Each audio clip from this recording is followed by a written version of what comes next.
What's up, everybody? Dave from Quarter Flips here. I am so sorry that I have not been around to make videos much for the last couple weeks. That's a thing. I said it in my last video. Things have been coming on and kind of taking up my time, and that has been even more the case in the last week or so, which is why there wasn't a weekly DVD video for me this week, and you just haven't seen my face on here as much. But you know, you don't need to. The beginning of the year, I made a video every day for a while. Now, maybe I'm going to go a week or two between videos just for the short period of time. Either way, I hope you're having a good time with the channel here. If this is your first time on the channel, please like and subscribe. Just hit that subscribe button. You'll be able to see whatever it is I decide to do, more videos or less. Who knows what will happen in the future. But yes, I have been doing a lot of work that doesn't have anything to do with YouTube, and most of it hasn't even had anything to do with eBay or Discogs or reselling at all. I've had a whole bunch of things come in from multiple directions, and some have been really good, and I just have to do those things when I get the opportunity to do them. So I still have had a chance to do a little bit of shopping. For the most part, shopping is off for me right now, because even if I wasn't piled on with this other stuff, I have lots of things to list. So that's not a problem. Getting things listed isn't a problem for me. Going out and spending more time and money would be a little bit of an issue. And because of that, I'm not even going to be going to this month's half price St. Vincent de Paul sales. They're happening this weekend. See, I always say I'm not going to, but that day I will be driving past one of them. So I'll be popping in real quick to scan the DVD section. That's going to happen. But that's really the only kind of shopping I've been doing lately, is when I go someplace and there's a thrift store nearby, I will kill two birds with one stone, get the thing done that I'm doing, and then pop into the thrift store or the antique mall. Usually this just gets me one or two DVDs or a toy or something, you know, a quick in and out, some stuff I can just... DVDs are great because you just scan the section and you just leave if there's nothing there. I can do that pretty quickly. I did walk in to the antique mall that's near my place. I go there 3 or 4 times a year. There's one particular booth in this antique mall that I like to check in on. The stuff cycles through there enough, and there's enough interesting stuff in there usually that makes it worth it. And this time, it was really worth it. I got all these books. These are mostly gaming books or some art books in here. These were all between $6 and $10 a piece. And they were in a collection of maybe 4 or 5 times as many books as this, which I'll explain in a second. The way this person does it, they have a lot of books I'm not interested in, all through their booth in the antique mall, and then they just put everything in at random. So I had to go through, and a lot of the books, a lot of like more recent gaming books, if they want $10 for them, if they even want $5 for them, they're not worth buying for me to try to resell. They're very worth buying if someone wants to play those games. But, you know, we all know that's not my thing. I do like having the books, but I don't have time to play the games currently, maybe at some other point in my life. So if the War Machine is a very cool game that I see all the time, but people just aren't really looking for those books. But there's a lot of old role-playing books from like the 90s or earlier that people are really into. And there's a few more recent things that people will pay money for. So I'm going to go, I keep looking over here. I realize now it's going to look that way when I'm editing this, because that's where I just set the books down. But let me show you these books really quickly. And yeah, I'll tell you what I was thinking with them. First up, Solomon Kane, the Art Book of Solomon. What I'll do is I'll throw up some shots that I take so you can get a look of what these actually look like on the inside, kind of mix over this. This one is Mythic Games. This is 2020. This might be the newest one that I bought. It's just, it looks like I'm going to be able to get some decent money for this. It's got some miniatures in here, which you know I like. I don't know anything about this game. I guess it's a tabletop game that you play with miniatures, and this is just an art book for it. Faymaker, Making Fantasy Characters in Polymer Clay by Don Schiller. This one seems to go for some good money. I was very happy when I saw the comps on this, and I really love the way this looks. And this is just, I mean, if you have this skill to make these little things, you can make some really, really great characters.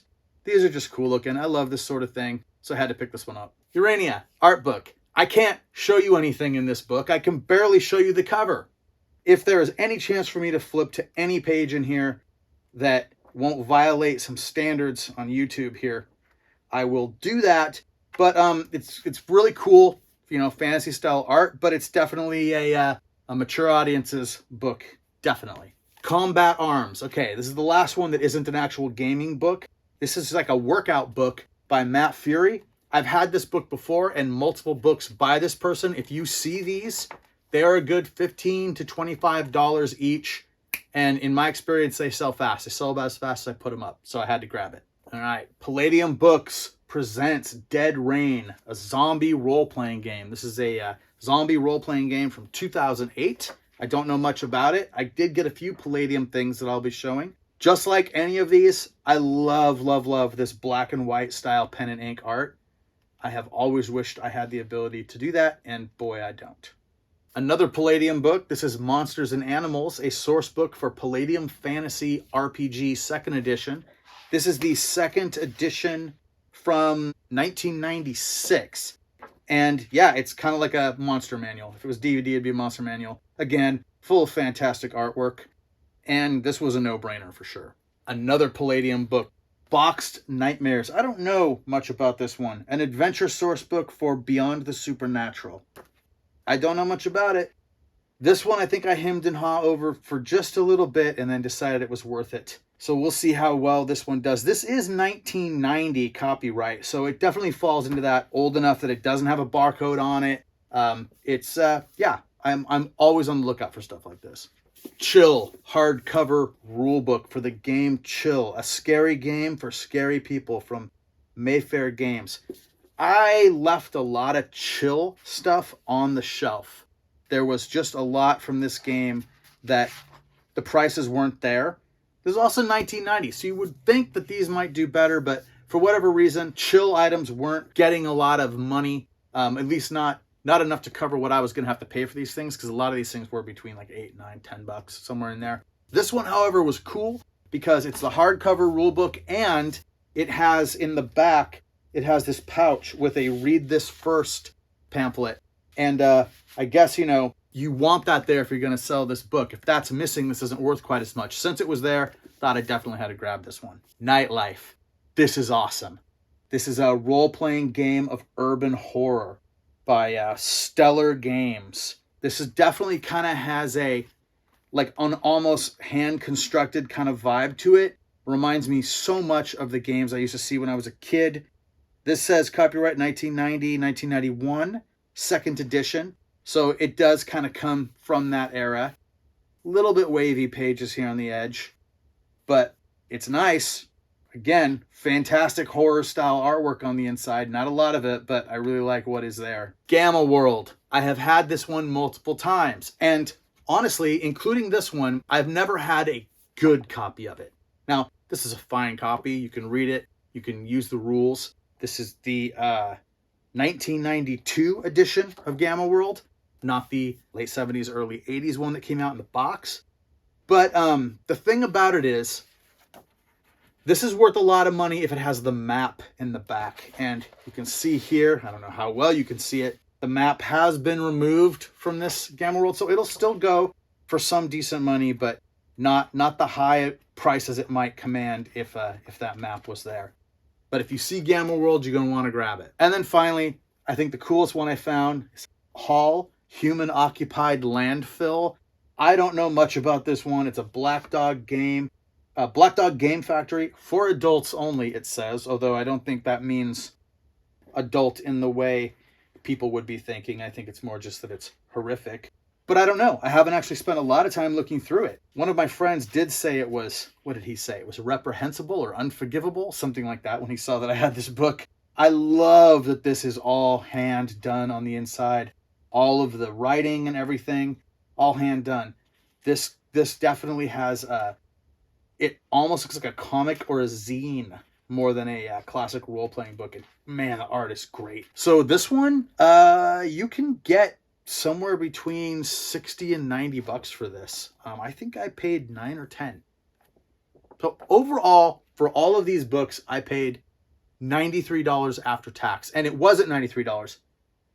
Was $85 because I also had, or 84 something, because I also had a Lydia Lunch DVD in there that was $8. But that one is already listed. I'll get 20 something for that, but it wasn't part of this haul and wasn't what we were going to talk about. So the books came out to, Yeah, right around 80 something plus tax. And when they are all sold, if they sell for what I listed them for, they're going to get over $300. So it's a deal I'll take every time if I can. What else can I say? I want to say a couple things. Chuck bought some BETCKEY miniatures for me. He bought one a week or so ago, and he just bought 2 more. Chuck often shows up in the comments on these videos, so I wanted to say, Chuck, thank you very much for that.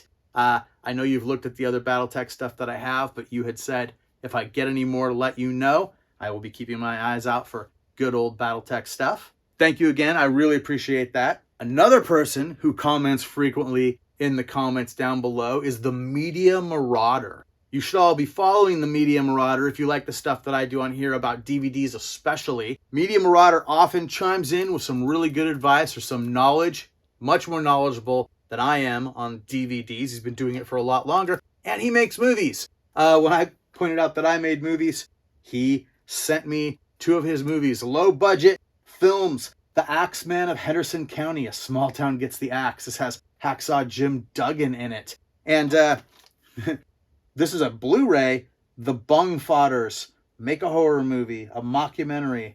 I don't know anything about this one, but I'm going to find out when I get a chance to watch these. This is awesome. It was awesome getting some mail with some cool indie films, which is what I like. And people, follow Media Marauder. I'll have the link will be in the description. Go down there, give him a subscription if you hit that subscribe button on his channel if you haven't already. And that is that for today. I'll be back, I don't know. I'll try to get one of the DVD videos done over the weekend, but the kind of things that are in the way right now need to stay in the way until they are finished. Yeah, I'll be back with some kind of video in a week. If a week goes by, I'll start getting antsy and I'll know I need to make one. But hopefully I'll get back on a better schedule here again soon. All right. Thank you so much. I appreciate you. Please like and subscribe, and I will see you next time.